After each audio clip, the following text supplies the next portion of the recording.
अस्सलाम वालेकुम, कैसे हैं आप सब। तो फिर हम बात करेंगे पीडीएफ सबमिशन बैकलिंक्स के बारे में।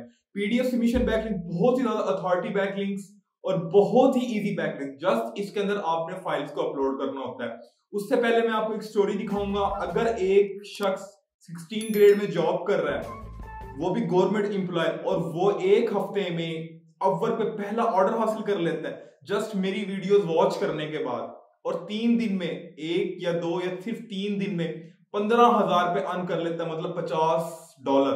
तो आप क्यों नहीं कर सकते। एक बंदा गवर्नमेंट जॉब के साथ ऑनलाइन काम कर रहा है, अगर उसे फाइवर पे वर्क नहीं मिला तो अपवर्क पे मूव ऑन हो गया, और अपवर्क पे उसने पहला क्लाइंट हंट किया और $50 का काम। कौन से लिंक्स प्रोवाइड किए, यही प्रोफाइल, वेब पॉइंट, और जो आज मैं पीडीएफ सबमिशन आपको बता रहा हूं, सिर्फ जस्ट ये लिंक्स प्रोवाइड करके।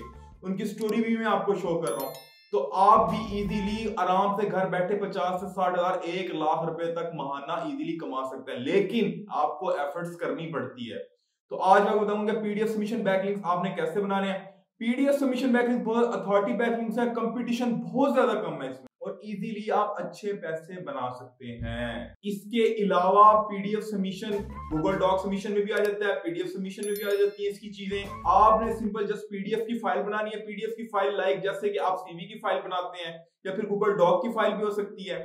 आगे मैं बैकलिंक्स बनाना भी आपको बताऊंगा कि आपने कैसे बनानी है। पीडीएफ की फाइल आपने लेनी है, उसमें क्लाइंट जो आपको साइट देगा, क्लाइंट की साइट से डाटा लेना है, डाटे को आपने पीडीएफ में पुट करना है। क्लाइंट की साइट के लिंक को भी उसके अंदर पीडीएफ में आपने पुट करना है, मतलब क्लाइंट की साइट का लिंक भी उसके अंदर डाल देना है डाटे के साथ, जो आप क्लाइंट की साइट से डाटा लेंगे। और उस पीडीएफ फाइल का नाम, या फिर गूगल डॉक की जो कोई भी फाइल बनाएंगे, उस फाइल का नाम भी आपने क्लाइंट की साइट का नाम रखना है। जस्ट जाके सिंपल आपने जो मैं साइट सब बताऊंगा उस पर आपने अपलोड कर देनी है। बहुत ही सिंपल टाइप्स के बैकलिंक्स और बहुत अथॉरिटी, और इजीली 40 से $50 आप इसका चार्ज कर सकते हैं घर में बैठ के। चलें अब चलते हैं वीडियो की तरफ। तो फिर आज हम बात करने लगे हैं पीडीएफ सबमिशन बैकलिंक्स की। पीडीएफ सबमिशन बैकलिंक्स को हम कैसे प्रोवाइड कर सकते हैं और पीडीएफ सबमिशन बैकलिंक्स हम कैसे बना सकते हैं। पीडीएफ सबमिशन बैकलिंक्स हो गया, या फिर इसे हम doc submission, Google doc submission backlinks भी कह सकते हैं, और बहुत कुछ कह सकते हैं। ठीक है, पीडीएफ सबमिशन, आज हम बात करें पीडीएफ सबमिशन बैकलिंक्स के बारे में। पीडीएफ सबमिशन बैकलिंक्स कैसे बनाए। ठीक है, सबसे पहले आपने गूगल पे जाना है। गूगल पे जाके आपने लिखना है पीडीएफ सबमिशंस बैकलिंक लिस्ट। ठीक है, जैसे आप ये सर्च करेंगे, आपने पहले इस वेबसाइट्स को ओपन कर लेना है।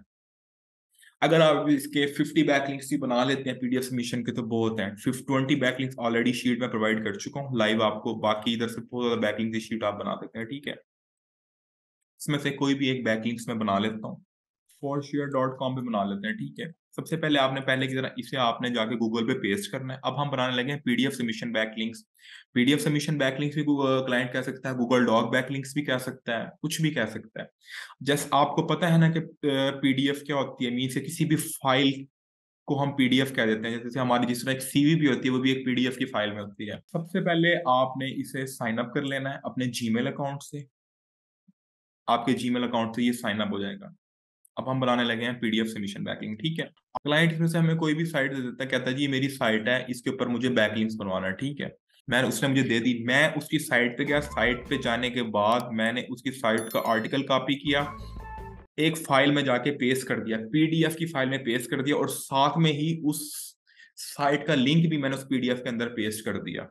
यहां तक समझ आई है इस बात की कि पीडीएफ में जाकर जस्ट आर्टिकल को पेस्ट करना है। आपने इस सारे उसकी साइट से डाटा कलेक्ट किया, आपने एक पीडीएफ की फाइल बनाई, उसके अंदर जाके इस डाटा को पेस्ट किया, उसके अंदर आपने क्लाइंट की साइट का लिंक भी पेस्ट कर दिया, उसके अंदर आपने क्लाइंट की साइट का लिंक भी पेस्ट कर दिया। जो फाइल का नाम होगा वो भी आपने उसकी साइट का नाम रख देना, और उसके अंदर भी जाके आर्टिकल के साथ आपने उसकी साइट का लिंक को पेस्ट कर देना, जस्ट, और कुछ नहीं करना। फॉर एग्जाम्पल पीडीएफ भाईजान आपकी जो गूगल आपके लैपटॉप में होती है। ठीक है, उसके बाद आपने यहाँ से गया, मैंने यहाँ से गया, अपलोड का ऑप्शन किया। अब मैं समझ लेता हूँ मेरे पास ये एक फाइल है, मैंने ऑलरेडी फाइल बना ली थी। ठीक है ना, ये अपलोड हो रही है,